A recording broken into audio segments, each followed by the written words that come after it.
എനിക്ക് അമ്മയോട് ബഹുമാനമാണ്. എന്നെ പെറ്റമ്മയോടും അമ്മ എന്ന സംഘടനയോടും എനിക്ക് ബഹുമാനമാണ്. ഒരാൾ പോലും അമ്മയ്ക്കെതിരായി തിലകൻ സംസാരിച്ചു എന്ന് പറയരുത്. അങ്ങനെ പറയുന്നുണ്ട്. അതെന്നെ ബ്ലെയിം ചെയ്യാൻ വേണ്ടിയാണ്. ഞാൻ തുറന്നു പറയുന്നു, അമ്മയോട് എനിക്ക് ബഹുമാനമാണ്, അമ്മ എന്ന സംഘടനയോടും. പക്ഷെ ആ സംഘടനയിലിരിക്കുന്ന എക്സിക്യൂട്ടീവിലെ ചില അംഗങ്ങൾ ചെയ്യുന്ന പ്രവൃത്തികൾ വളരെ മോശമാണ്. ഒരു മാഫിയ പോലെയാണ്, തീവ്രവാദപരമാണ്. അതുപോലെ തന്നെ ഫെഫ്കയിലും. ഇനി പറയാം ക്രിസ്ത്യൻ ബ്രദേഴ്സിന് എന്ത് സംഭവിച്ചു എന്ന്. ക്രിസ്ത്യൻ ബ്രദേഴ്സ് എന്ന ചിത്രത്തിന് വേണ്ടി അതിന്റെ പ്രൊഡ്യൂസറായ ഈ സുബൈർ എന്ന് പറയുന്ന ഒരു സുഹൃത്ത് എന്റെ ഈ വീട്ടിൽ ഇവിടെ വന്നിരുന്ന് ഈ കസേരയിൽ ഇരുന്നിട്ട് എന്നോട് വളരെയധികം സംസാരിച്ചു. അതിനു മുമ്പും അദ്ദേഹം എന്നോട് സംസാരിച്ചിട്ടുണ്ട്. മീശമാധവൻ എന്ന പടത്തിന്റെ പ്രൊഡ്യൂസറാണ് ഞാനെന്ന്. മീശമാധവനിൽ അഭിനയിച്ച പ്രധാന നടൻ എന്റെ ശത്രുവാണെങ്കിൽ പോലും അദ്ദേഹത്തിന് എന്നോട് വലിയ സ്നേഹമായിട്ടാണ് സംസാരിച്ചത്. ഞാൻ എന്റെ ബാപ്പയെ പോലെ കാണുന്നു എന്ന് പറഞ്ഞു. ഞാനും എന്റെ ഒരു മകന്റെ സ്ഥാനത്ത് വിളിച്ചോട്ട് സംസാരിച്ചു. ഞാൻ ഇനിയും വരും ചേട്ടനെ കാണാൻ പറഞ്ഞു. അങ്ങനെ രണ്ടാമത് വന്നത് ക്രിസ്ത്യൻ ബ്രദേഴ്സ് എന്നുള്ള ചിത്രത്തിന് എന്നെ ബുക്ക് ചെയ്യാൻ വേണ്ടിയാണ്. ഞാൻ പറഞ്ഞ തുകയ്ക്ക് അദ്ദേഹം സമ്മതിച്ച് എനിക്ക് അഡ്വാൻസ് നിന്ന് എന്നെ ബുക്ക് ചെയ്യുന്നു. എന്റെ 25 ദിവസമാണ് മേടിക്കുന്നത്. പക്ഷേ ഈ പറയുന്ന ചിത്രം, ഈ ക്രിസ്ത്യൻ ബ്രദേഴ്സ് നടന്നില്ല. അതിന് സുബൈർ എന്നെ വിളിച്ച് പറഞ്ഞ കാരണം, ഇത് ചേംബർ ഓഫ് കൊമേഴ്സുകാർ സമ്മതിക്കുന്നില്ല. കാരണം 3.5 കോടി രൂപയിൽ കൂടുതൽ കോസ്റ്റ് ഓഫ് പ്രൊഡക്ഷൻ വരുന്ന ചിത്രങ്ങൾ അനുവദിക്കുകയല്ല എന്നൊരു തീരുമാനമുണ്ട്. അതുകൊണ്ട് സമ്മതിക്കും. ഇതൊരു 10 കോടി രൂപയെങ്കിലും വരും.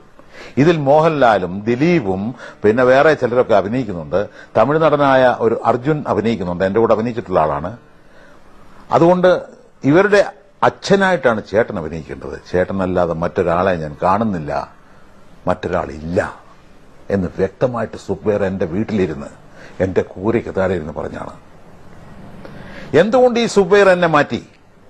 ഞാൻ സുബൈറിനെ വിളിച്ച് ചോദിച്ചു, നേരിട്ട് വിളിച്ചു, എന്ത് പറ്റി സുബൈറെ? സുബൈർ എന്നോട് പറഞ്ഞത്, ചേട്ടാ അവര് സമ്മതിക്കുന്നില്ല. ഞാൻ ആരാണ് ഈ അവരൊന്ന് വെച്ചാൽ അത് പിന്നെ ഈ ഫെഫ്ക അമ്മയൊന്നും പറഞ്ഞില്ല കേട്ടോ. അമ്മയൊന്നും പറഞ്ഞിട്ടില്ല. അമ്മ പറഞ്ഞിട്ടേ ഇല്ല. അപ്പൊ എനിക്ക് മനസ്സിലായി ഫെഫ്കയേക്കാൾ വലിയ ഒന്നാം പ്രതി അമ്മയാണെന്ന്. ഞാൻ സുബൈറിനോട് ചോദിച്ചു, ഇവർക്കെന്ത് കാര്യം ഇത് പറയാൻ?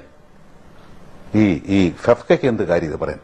ഒരു സംഘടന ഒരു തൊഴിലാളിയുടെ തൊഴിലെ നിഷേധിക്കലാണോ, ഉപരോധിക്കലാണോ ഒരു സംഘടനയുടെ കർമ്മം? അതാണോ അവരുടെ നയം എന്ന് ഞാൻ ചോദിച്ചു. അപ്പൊ പറഞ്ഞ്, അത് അവരങ്ങനെ പറയുന്നുണ്ട് ചേട്ടാ, അവരുടെ നയം അതല്ലെന്ന് പറയുകയും അവർ അണ്ടർഗ്രൗണ്ടിലൂടെ അങ്ങനെ ചെയ്യുകയും ചെയ്യുന്നു എന്ന് പറഞ്ഞു. ഞാൻ പലയിടത്തും വിളിച്ചന്വേഷിച്ചു, ഇങ്ങനെ ഉണ്ടോ ഒരു സംഗതി. അപ്പൊ ശരിയാണ്. എന്റെ കൂടെ അഭിനയിച്ചിട്ടുള്ള മാള അരവിന്ദൻ, ക്യാപ്റ്റൻ രാജു, ഇങ്ങനെയുള്ള പലരുണ്ട്. അവരെ എല്ലാം നിരോധിച്ചിരിക്കുകയാണ്.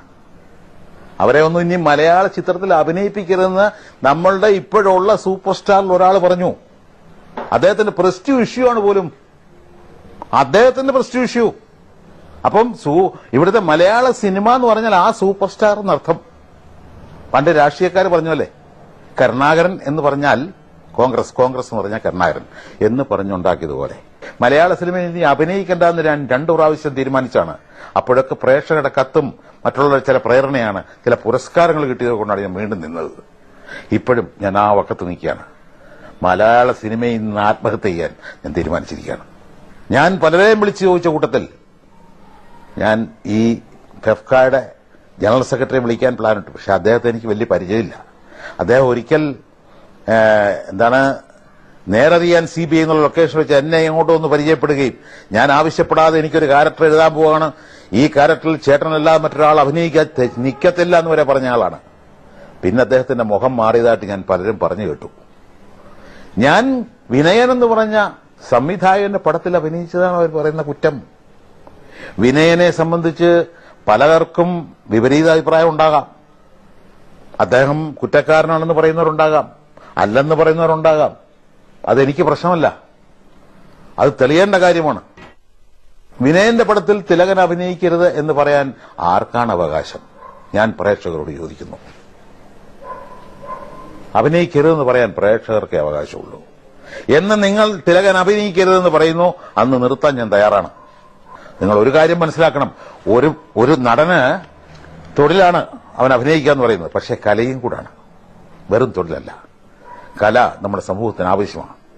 അതില്ലാതൊരു സമൂഹം ഒരിക്കലും നല്ല രീതിയിൽ പോകില്ല. അതില്ലാതെ വരുന്നതിന്റെ കുഴപ്പം ഇന്ന് നമ്മുടെ സമൂഹത്തിലുണ്ട്. നമ്മൾ പ്രതീക്ഷിക്കാത്ത സ്ഥലത്ത് ബോംബ് പൊട്ടുന്നു, നിരപരാധികൾ കൊല്ലപ്പെടുന്നു. ഇതെല്ലാം ഈ സിനിമ വരെ വഴിതെറ്റിയതിന്റെ ലക്ഷണമാണ്. എങ്ങനെ കൊല്ലണം, എങ്ങനെ സംഘടിക്കണം എന്നൊക്കെ സിനിമയിലൂടെ പഠിക്കാം. ഇവര് എനിക്ക് പകരം വേറെ ആളുടെ അടുത്ത് പടത്തിന് ഷൂട്ടിംഗ് തുടങ്ങി. അത് നിർത്തിവെച്ചിട്ട് എന്നെ വിളിക്കണവര്.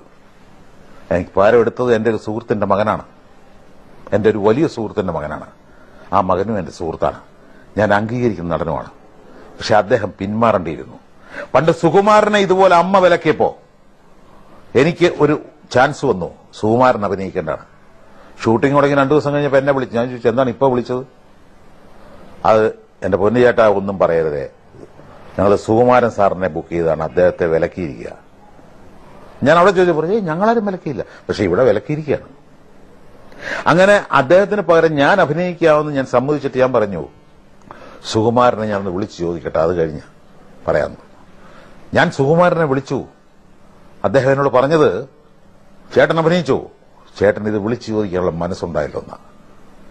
സുകുമാരന്റെ ഭാര്യ ഇപ്പോഴും ജീവിച്ചിരിപ്പുണ്ട്, അവർക്കറിയാതെ ചോദിച്ചു നോക്കാം.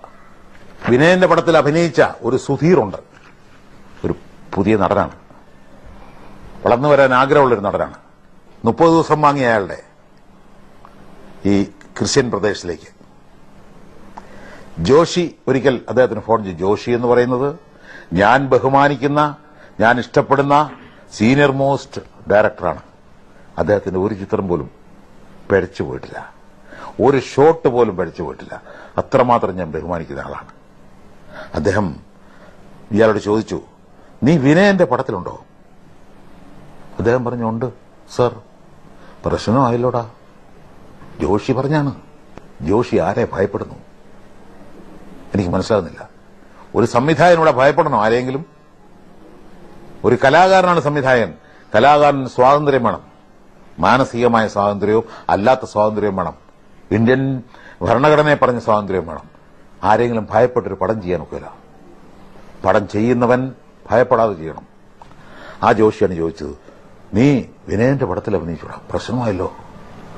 ഉണ്ണികൃഷ്ണൻ തിലകനെ കട്ട് ചെയ്തു. ഉണ്ണികൃഷ്ണൻ എന്ന് പറയുന്ന ആള്, ഞാൻ നേരത്തെ പറഞ്ഞ വ്യക്തി ബി ഉണ്ണികൃഷ്ണൻ എന്ന് പറയപ്പെടുന്ന ആളാണ്. അദ്ദേഹം പറഞ്ഞിരിക്കുന്ന തിലകനെ കട്ട് ചെയ്തു, പിന്നെയാണോടാ നീ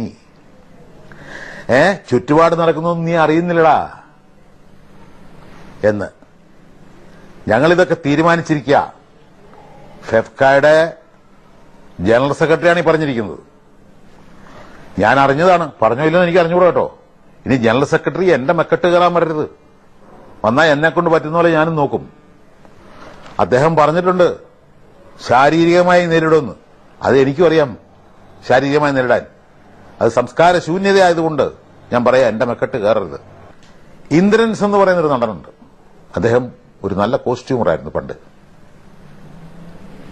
എനിക്ക് ഷൂസ് ഇട്ട് തന്നിട്ടുണ്ട്, എനിക്ക് പാന്റ് ഇട്ട് തന്നിട്ടുണ്ട്. എന്റെ മുമ്പിൽ ഇപ്പോഴും ഇരിക്കില്ല. ഞാൻ പറഞ്ഞിരുത്ത്, അവിടെ ഇരി, നീ ഇപ്പോ ഒരു നടനാണ്. ഇന്ദ്രൻസിനോട് ചോദിക്കാം, അദ്ദേഹം പറയത്. ആ ഇന്ദ്രൻസ് അണ്ണാറക്കണ്ണൻ തന്നാലായ എന്നുള്ള പടത്തിൽ ഞാൻ ഒരു ദിവസം വർക്ക് ചെയ്തിട്ടുണ്ട്, ഒരു 2 സീൻ. അന്ന് അവിടെ വന്ന് കരയുന്നത് ഞാൻ കണ്ടു. എന്തിനാണ് അയാൾ കരയുന്നത് എനിക്ക് മനസ്സിലായില്ല. അവിടെ ഞാൻ ചോദിച്ചു, എങ്ങനെയാണ് എന്തിനാ കരഞ്ഞത് അവിടെ വെച്ച്? ഞാൻ കരഞ്ഞില്ല സാറ്. ആദ്യമൊക്കെ ഒഴിഞ്ഞു മാറാൻ ശ്രമിച്ചെങ്കിലും ഞാൻ പറഞ്ഞു, ഞാൻ കണ്ടല്ലോ നീ കരയുന്നത്. അത് ചില മാനസിക പ്രയാസങ്ങളൊക്കെ ഉണ്ടായതാ സാറേ, കരയാച്ചിൽ വന്നുപോയി. എന്താണ്, ഞാനൊരു 25,000 രൂപ ഞാൻ ഈ വിനയന്റെ അഡ്വാൻസ് മേടിച്ചതാണ്. അന്നേരം അവിടുന്ന് ഇവിടുന്നൊക്കെ എന്നെ വിളിച്ചു പറഞ്ഞു, അഭിനയിക്കരുത്, പോയി അഭിനയിച്ചാൽ കുഴപ്പമാണ്, നിന്നെ ഉപരോധിക്കും മറ്റാ മരിച്ചെന്നൊക്കെ പറഞ്ഞു. എനിക്ക് ജീവിക്കണ്ട ചേട്ടാ, ഞാൻ വളരെ താഴെ നിന്ന് വളർന്നു വരുന്നവനാണ്. അതിന് ഞാൻ എന്ത് ചെയ്യും? ഞാൻ ഏറ്റവും കൂടുതൽ ബഹുമാനിക്കുന്ന ആൾക്കാരോട് എനിക്ക് നീതികേട് കാണിക്കേണ്ടി വരുന്നല്ലോ എന്ന് വിചാരിച്ച് ഞാൻ കരഞ്ഞാണ്. ഇന്ദ്രൻസ് വളരെ കറക്റ്റാ പറഞ്ഞത്. അങ്ങനെ പലരെയും ബുദ്ധിമുട്ടിച്ചുകൊണ്ടാണ് ഇവിടെ ചില മാഫിയ സംഘങ്ങൾ സിനിമ ഉണ്ടാക്കുന്നത്.